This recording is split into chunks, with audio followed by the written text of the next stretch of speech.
ಪ್ರಜಾಧ್ವನಿ ಇದು ಪ್ರಜೆಗಳ ನಂಬಿಕೆಯ ಧ್ವನಿ. ಮೆರವಣಿಗೆಗೆ ರಂಗು ನೀಡಿದ ಜಾನಪದ ಕಲಾತಂಡಗಳು.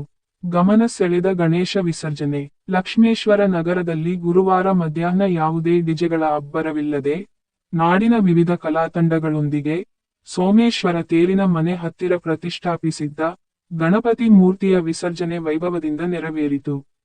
ಮಾಜಿ ಶಾಸಕ ಜಿಎಂ ಮಹಾಂತ ಶೆಟ್ಟರ, ಪುರಸಭೆ ಸದಸ್ಯೆ ಅಶ್ವಿನಿ ಅಂಕಲಕೋಟಿ ಕಲಾತಂಡಗಳ ಮೆರವಣಿಗೆಗೆ ಚಾಲನೆ ನೀಡಿದರು.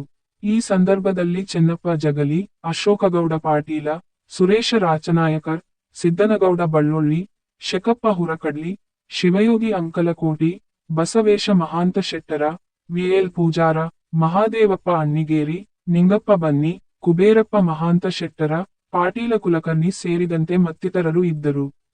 ಸೂರಶೆಟ್ಟಿಕೊಪ್ಪದ ಜಗ್ಗಲಗಿ ಮೇಳ. ಸಾಗರ ತಾಲ್ಲೂಕು ಗುಬ್ಬಿಯ ಶ್ರೀಕುಮಾರೇಶ್ವರ ಜಾನಪದ ಡೊಳ್ಳಿನ ತಂಡ, ವೀರಗಾಸೆ ಕುಣಿತ, ಯಕ್ಷಗಾನ ನೃತ್ಯ ಮೆರವಣಿಗೆಯ ರಂಗನ್ನು ಹೆಚ್ಚಿಸಿದ್ದವು. ಅದರಂತೆ ಲಕ್ಷ್ಮೇಶ್ವರದ ಬಸ್ತಿಬಣದ ಮೇಲಿನ ಕಾಮನಕಟ್ಟೆಯಲ್ಲಿ ಮಹಾಕವಿ ಪಂಪ ಯುವಕ ಮಂಡಳದ ವತಿಯಿಂದ ಪ್ರತಿಷ್ಠಾಪಿಸಿದ್ದ ವಿಘ್ನವಿನಾಶಕನ ಮೂರ್ತಿ ವಿಸರ್ಜನೆ ಅದ್ದೂರಿಯಾಗಿ ಜರುಗಿತು.